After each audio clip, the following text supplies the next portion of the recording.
Hello friends, अगर आप भी मूवीज की मदद से अपनी इंग्लिश को इम्प्रूव करना चाहते हो तो इस वीडियो को एंड तक जरूर देखना, आपको बहुत कुछ सीखने को मिलेगा। सो फ्रेंड्स, बिना किसी देरी के शुरू करते हैं आज की वीडियो। यहाँ पर ये से कह रही है कि मैं जानती हूँ तुम्हें ज्यादा बोलने की आदत नहीं है। इसे हम इंग्लिश में बोलेंगे I know you are not use to talking a lot. I know you are not use to talking a lot. मैं जानती हूँ तुम्हें ज्यादा बोलने की आदत नहीं है। यहाँ पर हमने यूज किया है यूज टू का। इसके बाद जो भी वर्ब आएगी उसमें आईएनजी लगेगा, जैसे कि यहाँ पर यूज टू टॉकिंग। जैसे कि हमें बोलना हो, हम डे टू डे लाइफ में बहुत ज्यादा यूज करते हैं कि मुझे सुबह उठने की आदत नहीं है, तो हम ऐसे बोलेंगे I am not use to waking up early. या हमें कहना हो कि मुझे यहाँ रहने की आदत नहीं है, किसी जगह पर रहने की आदत नहीं है, तो मैं कहूंगा I am not use to staying here. तो इसी तरीके से यहाँ पर ये कह रही है कि मैं जानती हूँ तुम्हें ज्यादा बोलने की आदत नहीं है। I know you are not use to talking a lot. या कह सकते हैं कि I know you are not use to speaking much. Speaking much का भी यूज हो सकता है। I know you are not use to speaking much, इसका मतलब है कि मैं जानती हूँ तुम्हें ज्यादा बोलने की आदत नहीं है। या हम कह सकते हैं कि मैं समझती हूँ तुम ज्यादा बोलने वाली नहीं हो। इस इंग्लिश में बोलेंगे I understand you are not very talkative. I understand you are not very talkative. मैं जानती हूँ तुम ज्यादा बोलने वाली नहीं हो। I understand you are not very talkative. मुझे ज्यादा बात करना पसंद नहीं है और ना ही तुम्हें है। यहाँ पर ही कह रही है कि आई don't like talk too much and neither do you. I don't like talk too much and neither do you, यानी मुझे ज्यादा बात करने की आदत नहीं है और ना ही तुम्हें है। I don't like to talk too much and neither do you. या हम इसे कुछ आसान करके इस तरीके से भी कह सकते हैं कि neither of us likes to talk too much. Neither of us likes to talk too much, यानी हम में से किसी को भी ज्यादा बोलना पसंद नहीं है। Neither of us likes to talk too much. ना तो ज्यादा समय तुम्हारे पास है और ना ही ज्यादा समय मेरे पास है। इस तरीके से हम बोलते हैं ना कि ना तो ज्यादा समय तुम्हारे पास है और ना ही मेरे पास है, तो इस इंग्लिश में बोलेंगे neither you nor I have more time. Neither you nor I have more time, यानी हम में से किसी के पास भी ज्यादा समय नहीं है, ना ही तुम्हारे पास ना मेरे पास।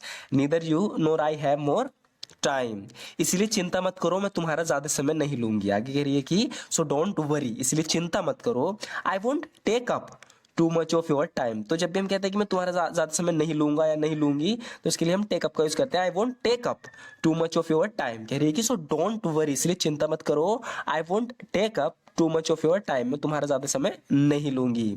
जो मैं जानना चाहती हूँ तुम मुझे बता दो, मैं चली जाऊंगी। कह रही है कि tell me what I want to know and I leave. Tell me what I want to know and I leave. तो इस तरीके से हम बहुत यूज करते हैं कि भाई मैं जो जानना चाहता हूँ मुझे बता दो और मैं चला जाऊंगा, चली जाऊंगी। तो इस इंग्लिश में बोलेंगे tell me what I want to know and I leave. मुझे अपना दुश्मन मत समझो। इस इंग्लिश में बोलेंगे don't consider me your enemy. Don't consider me your enemy, यानी मुझे अपना दुश्मन मत समझो। Don't consider me your enemy. या इसे हम इस तरीके से भी कह सकते हैं कि don't perceive me as your enemy. इसका मतलब है कि मुझे अपना दुश्मन मत समझो। Don't perceive me as your enemy. आगे कह रही है कि मेरे और तुम्हारे बीच में कोई दुश्मनी नहीं है। इस इंग्लिश में बोलेंगे there is no enmity between us. There is no enmity between us. तो यहाँ पर एनिमिटी का यूज होगा दुश्मनी के लिए। कह रही है कि there is no enmity between us, यानी मेरे और तुम्हारे बीच में कोई दुश्मनी नहीं है। There is no enmity between us. इसे हम एक तरीके से और कह सकते हैं कि there is no animosity between अस।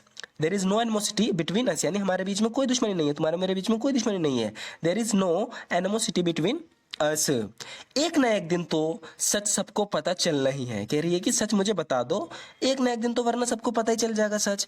कह रही है कि everyone will come to know the truth sooner or later. Sooner or later यानी एक ना एक दिन, कभी ना कभी। इन दोनों के लिए हम यूज करते हैं जब भी हमें बोलना हो एक ना एक दिन या कभी ना कभी, इसके लिए हम यूज करेंगे सूनर और लेटर।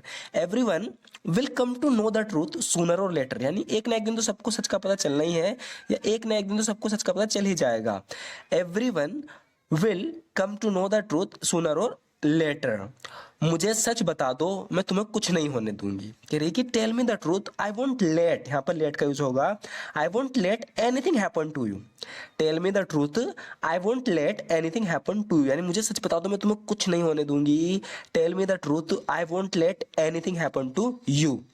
मैं तुमसे वादा करती हूँ और मैं अपने वादे से कभी नहीं मुकरती। यहाँ पर इस तरीके से बोल रही है कि आई प्रोमिस यू, यानी मैं तुमसे वादा करती हूँ, आई promise you and I never go back on my promise. Go back on promise का मतलब है वादे से मुकर जाना, लेकिन यहाँ पर ये कह रही है कि आई promise you and I never go back on my promise. मैं तुमसे वादा करती हूँ और मैं अपने वादे से कभी नहीं मुकरती, यानी अपने वादे से कभी पीछे नहीं हटती। I promise you and I never go back on my promise. चलो कल कॉफी पे मिलते हैं। तो यहाँ पर किसी से बात कर रहा है फोन पर, ये कह रहा है उससे कि let's meet up for coffee tomorrow. तो कॉफी पे पर मिलने का मतलब है कि मिलके कॉफी पीवेंगे एक साथ और बातचीत करेंगे। इस तरीके से जो हम इस सेंस में किससे कहते हैं ना कि चलो कल कॉफी पर मिलते हैं, तो हमारा मतलब होता है कि चलो कल कॉफी पीवेंगे, मिलेंगे एक साथ, बातचीत करेंगे। Let's meet up for coffee tomorrow. Let's meet up for coffee tomorrow, इसका मतलब है कि चलो कल कॉफी पर मिलते हैं, हमें मिले हुए काफी समय हो गया है। इसे इंग्लिश में बोलेंगे it has been a long time. It has been a long time since we have met. It has been a long time since we have met, यानी हमें मिले हुए काफ़ी समय हो गया है। It has been a long time since we have met. मैंने इस बारे में काफी सोचा। तो इसने किसी चीज के बारे में इसने कुछ पूछा था, तो इसने इस बारे में काफी विचार किया, काफी सोचा। तो यहाँ पर कह रही है कि I have given this a lot of thought. I have given this a lot of thought, यानी मैंने इस बारे में काफी सोचा, इस बारे में काफी ख्याल किया। I have given this a lot of thought, मैंने तय कर लिया कि मैं कल उससे मिलने नहीं जाऊंगी। इसे इंग्लिश में बोलेंगे I have decided I won't go to meet him tomorrow. I have decided I won't go to meet him tomorrow, कह रही कि मैंने तय कर लिया मैं उससे कल मिलने नहीं जाऊंगी। I have decided I won't go to meet him tomorrow.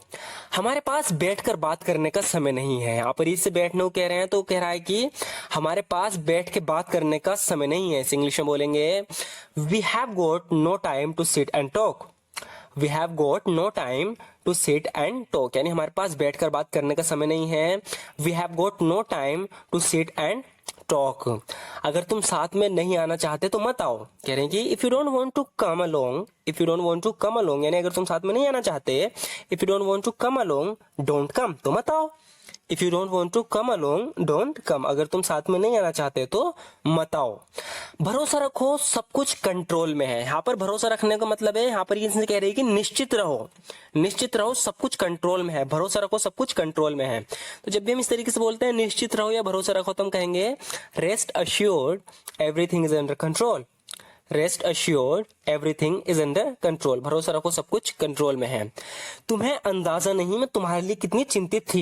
English में बोलेंगे you have no idea how worried I was about you. You have no idea how worried I was about you, यानी तुम्हें अंदाजा नहीं मैं तुम्हारे लिए कितनी चिंतित थी। You have no idea how worried I was about you. आगे बोल रहा है कि पैसों को लेकर मेरा उससे झगड़ा हो गया था। इसे इंग्लिश में बोलेंगे I had a coral with him over money. I had a coral with him over money, यानी पैसों को लेकर मेरा उससे झगड़ा हो गया था। I had a coral with him over money.